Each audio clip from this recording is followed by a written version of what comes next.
되지 아니하였더라. 아멘.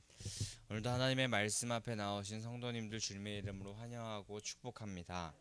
이 귀한 새벽에 우리를 하나님의 말씀 앞으로 불러주셨을 때 우리가 그 말씀에 순종케 하시는 그 하나님의 마음, 또 하나님의 놀라운 뜻을 깨달아서 감사하면서 주님 앞에 나아가는 우리들이 되기를 원합니다. 우리를 향해서 너무 크고 놀라우신 그런 하나님의 뜻을 가지고 계셔서 그렇게 하나님께서 오늘 말씀을 주시고 또 뜻을 깨닫게 하셔서 감사하게 하실 때에 우리가 육신을 쳐서 복종시키면서 육에 속한 자가 아닌 영에 속한 자로 생명과 평안을 얻는 성도님들 되시기를 소망합니다. 이제 오늘 본문은 바로가 계속하여서 완악하게 고집을 부려서 하나님께서 예고하신 대로 메뚜기 재앙을 행하시는 모습을 우리가 함께 보게 됩니다. 전능하신 하나님께서 못하시는 일이 하나 있었으니 바로 그것은 거짓말이었습니다.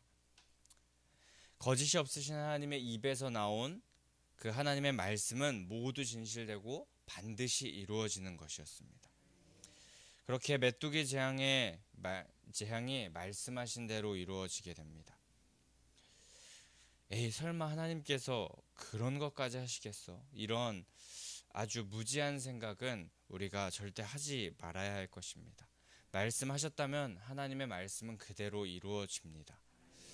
우리는 거짓이 없으신 하나님의 속성을 기억하며 죄의 삭은 사망이라고 로마서 6장 23절에 말씀하셨었는데, 죄를 계속하여서 지으면서 하나님을 떠나는 행위는 어떻게 보면 자살행위라는 생각을 우리가 하면서 하나님의 말씀을 자꾸 떠나고 잘못된 그런 행동을 하는, 하나님께서 미워하시는, 싫어하시는 행동을 하는 그런 자가 되는 것이 아니라 말씀대로 따르고 살아내는 자가 되어서 결국에 출애굽의 역사, 또 가나안의 역사를 맛보았던 이스라엘 백성들과 같이 생명과 구원을 얻는 성도님들 되시기를 소망합니다.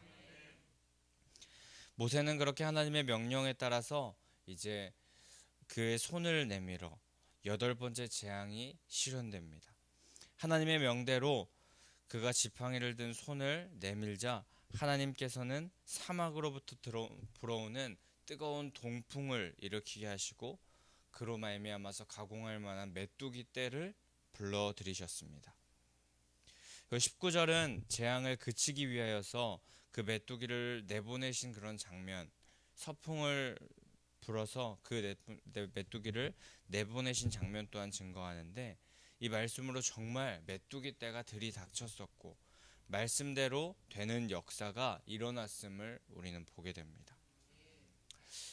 이런 하나님의 말씀을 보면은 우리는 하나님께서 정말 자연을 좌지우지하는 능력을 가지고 계시는 하나님이심을 우리가 또한 보게 됩니다.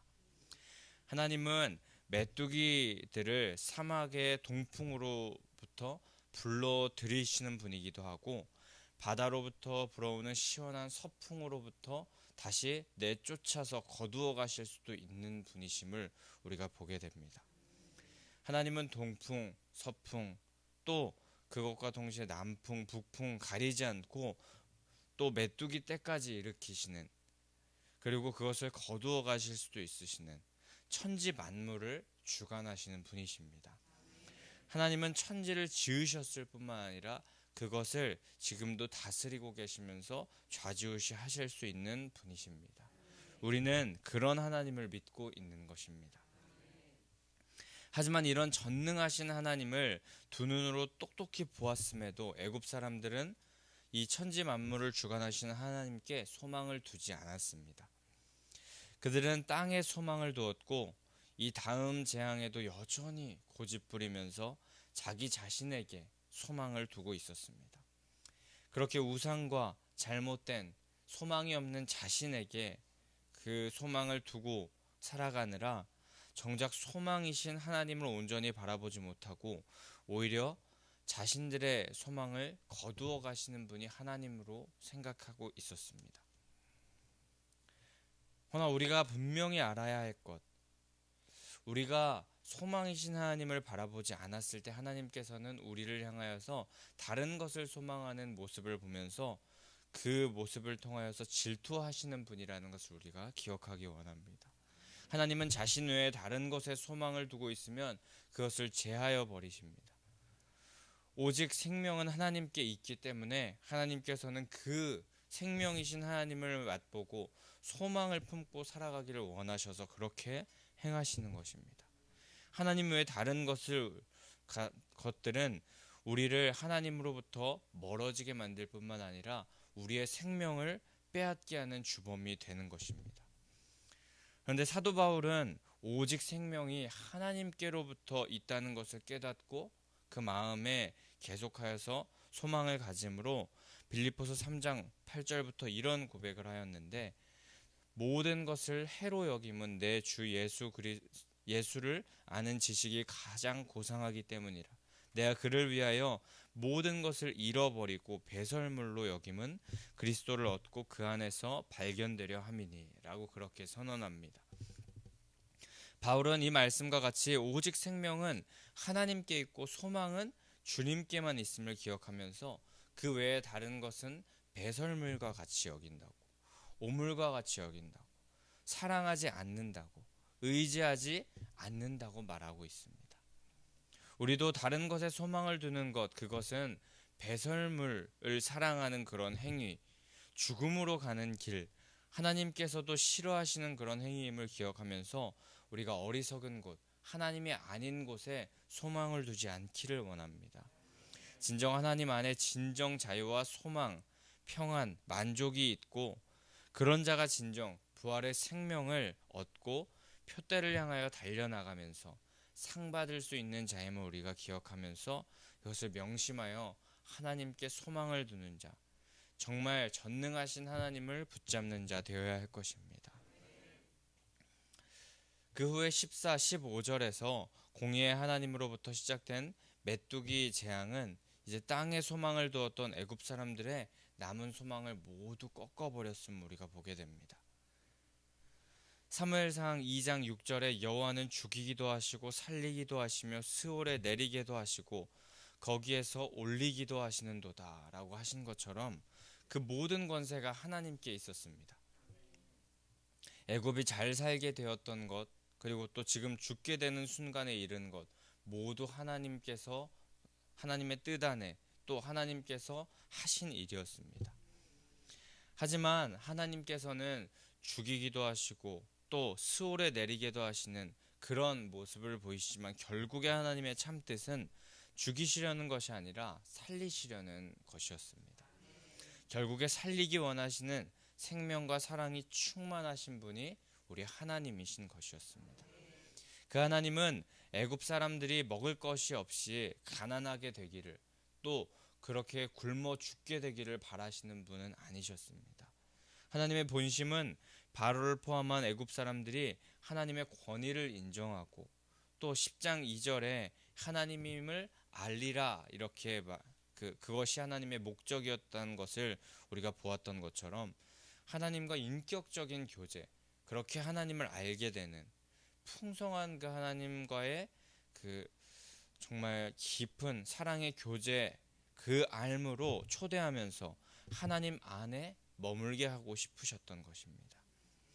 그러나 이번 재앙을 통해서도 그 본심, 하나님의 그 중심의 본뜻은 사랑의 마음은 전해지지 않았습니다. 더 명확히 말하자면 바로가 그 마음을 들을 생각조차 하지 않았습니다. 바로는 여전히 어리석었습니다. 그는 하나님의 권위를 인정하지도 않았고 당장의 상황만을 모면하려는 듯 그렇게 자복하는 모습을 보이는 척했습니다. 그의 지식이 아무리 뛰어나다 할지라도 또 신적인 권위로 제왕의 자리에 있다고 할지라도 또 그의 부요함과 또 풍족함이 하늘을 찌르듯 하더라도 그의 권력의 자리에서 애굽에서 정말 왕 같은 신과 같은 그런 정점에 이르렀을지라도 지식 또 부요함, 권력, 돈 이런 것이 결코 그를 구원해 주지 못하는 모습을 우리는 보게 되는 것입니다. 오히려 그것들은 그를 하나님께로 인도하는데 걸림돌이 될 뿐이었습니다. 우리는 이 모습을 보면서 분명 하나님은 사람과 달리 겉모습이 아닌 중심을 보시는 분임을 우리가 기억하면서 하는 척 하는 것에 하나님께서 속지 않으심을, 여전히 주인된 마음, 우리가 주인된 마음에 만족하지 않으시는 분임을 우리가 기억하기 원합니다. 바로와 같이 여전히 자신의 중심에 나 자신을 두며 현재의 상황에 단순히 그저 모면하려는 듯 자복하는 척하는 그런 모습을 보인다면, 그런 행위의 중심을 보시는 하나님은 여전히 그 모습을 통하여서 그저 봐주시고 그저 하나님께서 넘어가 주시는 분이 아니라 그런 모습을 오히려 가증히 여기시는 분입니다. 바로는 하나님과 관계 맺을 마음이 전혀 없었습니다. 중심이 하나님을 향하지 못하였습니다. 그저 자신을 믿고 자신의 무언가를 믿고 또 자신이 신의 아들이라는 그런 생각으로 매일 살게 되며, 또 하나님과 자신이 같은 신의 위치, 동급 정도로 여겼기 때문에 그는 지금 중심이 전혀 하나님께 돌아오지 않은, 그리고 하나님께서 보시기에 그 마음이 전혀 돌이켜지지 않은 모습으로 나아가고 있었습니다. 그는 아마 이렇게 생각했던 것 같습니다. 지금은 내가 힘이 없어서 하나님께 졌지만 언제든지 힘이 생겨서 자립할 힘이 생기면 내가 하나님의 자리를 다시금 빼앗고 그 자리에 앉을 것이다. 자신도 신이라고 그렇게 생각했기 때문에 그렇게 하나님과 동급으로 여기면서 하나님께 지금은 져도 내가 이제 그 자리, 왕의 신의 보좌의 자리에 내가 앉겠다라는 그런 생각을 했을 것입니다. 바로에게 하나님은 관계하는 그런 대상이 아니라 자신의 자리를 빼앗으려는 적에 불과했던 것 같습니다. 그런데 정말 혹시 우리도 바로와 같이 스스로 하나님의 자리에 앉아서 하나님께서 내 자리를 빼앗을까봐 불안해하고 있지는 않은 모습을 우리가 보이지는 않는지 우리가 생각해 보아야 합니다. 중심을 보시는 하나님은 속지 않으시는 분이십니다. 하나님께 우리의 보좌를 혹시 내어드렸습니까? 아니면 우리가 그 보좌에 앉고 있습니까? 혹시 바로처럼 우리가 그 보좌를 꼭 붙잡으면서 내어드리려 하지 않는 모습, 어리석은 모습을 여전히 하나님 앞에 보이지는 않는지, 하나님의 자리를 넘보고 그 자리에 내가 혹시 앉아 있었다면 우리는 그 자리에서 내려와야 할 것입니다. 보좌를 주님께 돌려드려야 할 것입니다. 그것이 주님이 주인 되신 부활신앙의 첫 걸음인 줄 믿습니다. 부활하신 주님의 능력을 우리가 경험하기 원한다면 그 능력으로 말미암아 복음을 붙잡고 영원히 즐거운 삶을 우리가 주님과 함께 살기를 원한다면 내 인생의 주인이, 왕이 내가 아니라 하나님이심을, 하나님만이 우리의 주인이심을 고백하면서 우리의 정체성은 내가 왕이 아니라, 보좌에 앉는 것이 아니라 주님의 종이라는 것을 우리가 바로 깨달으며 나아가야 할 것입니다. 하지만 앞선 재앙들과 마찬가지로 바로의 완악함으로 이 여덟 번째 재앙, 이 여덟 번째 계속 이어지는 재앙 또한 슬픈 결론을 맺게 됩니다. 18절부터 끝절까지 우리가 보게 된 말씀을 우리가 보게 되면 결국에 바로는 돌이키지 않습니다. 깊이 생각해 보면 지금 재앙으로 비춰지는 하나님의 심판은 그로 하여금 하나님께로 돌이킬 수 있는 은혜의 손길이었겠지만 그는 끝까지 그 은혜의 손길을 저버립니다. 10번째까지 그의 목숨까지 건드리지 않으시고 살아서 하나님께 돌아올 수 있는 기회를 주시는 그 은혜의 손길을 내미셨는데도 불구하고 바로는 계속하여서 그 손길을 거부합니다. 전능하신 하나님께서 정말 바로를 미워하셨다면 진짜 재앙으로 그 목숨을 바로 없애버리시고 쓸어버리시고 살려두실 리가 없었을 텐데 이처럼 하나님은 바로까지도 사랑하시면서 어느 누구든지 돌아온다면 진정한 진리를 깨닫고 하나님과 함께 영원한 삶, 그리고 사랑과 진리의 그 놀라운 풍족한 삶을 함께 깨닫고 살기를 원하시는 분이셨습니다. 오늘 우리는 말씀 속에 바로의 완악함, 완고함을 넘어서 거의 완전한 악이 되어가는 그런 모습을 보았습니다. 그리고 그 완악함, 죄로 부패한 그 중심, 심령, 그것을 우리에게 또한 바로 보게 하고 있는 것 같습니다. 그러나 우리에게 너무 감사한 사실은 어린 양 예수 그리스도께서 완전한 악이었던 우리를 위하여서 대속제물로 죽어주셨다는 사실입니다. 그리고 그 주님은 죽은 데서 끝난 것이 아니라 십자가에서 멈춰진 것이 아니라 부활하셨습니다. 이를 받아들이기만 하면 우리는 완전한 악한 마음에서 완전히 선한 마음으로 반전시키고 완전히 뒤바꿔 주시는 하나님의 능력을 맛보게 됩니다. 그러므로 우리는 하나님의 편에 이루어 주신 이 놀라운 사건을 믿고 주인이신 그 하나님을 바로 모시는 삶을 우리가 바로처럼 그렇게 살아가지 않는 것이 아니라 하나님을 바로 모시는 예수 그리스도를 믿고 의지하면서 살아가는 삶을 살아야 합니다. 이것을 깨닫고 주인이 바뀐 삶, 내가 종이고 하나님께서 왕이시라는 주인이시라는 그 삶, 십자가 부활의 복음을 온전히 받아들인 삶을 우리가 산다면 우리는 매일매일 기쁜 소식을, 복음을 우리 마음 가운데 장착한 자로 살게 되겠지만, 그렇지 않고 계속 자기가 주인 되어서 바로와 같이 하나님의 그 은혜의 손길을 거부하면서 십자가 부활의 그 능력을 거부하며 살아간다면 정말 이 10번의 재앙들이 전부 다 괴롭고 고통스럽고 원망스럽고 또 결국에 죽게 되는 상황에 이르게 되는 우리가 될 것입니다. 그렇기 때문에 우리는 하나님 앞에서 완고하고 완악했던, 정말 애굽 전역이 그래서 메뚜기와 여러 재앙으로 고통스러운 나날을 보게 되었던 그 애굽의 모습, 그 애굽의 모습을 보이게 했던 그 바로와 같이 행하지 않고 끝까지 이스라엘 자손들을 내보내지 않던 그 바로의 모습, 어리석은 모습같이 행하지 않고 하나님께서 원하시는, 하나님께서 기뻐하시는 예수님을 믿고 의지하면서 하나님의 사랑의 그 깊은 관계 가운데로 나아가는 우리가 되기를 원합니다. 정말 그런데 오늘 말씀을 보면 바로가 이쯤 되면 보내줄 법도 한데 답답하게 다 죽는 길로 왜 이렇게 가는가 이렇게 생각해 볼 수 있습니다.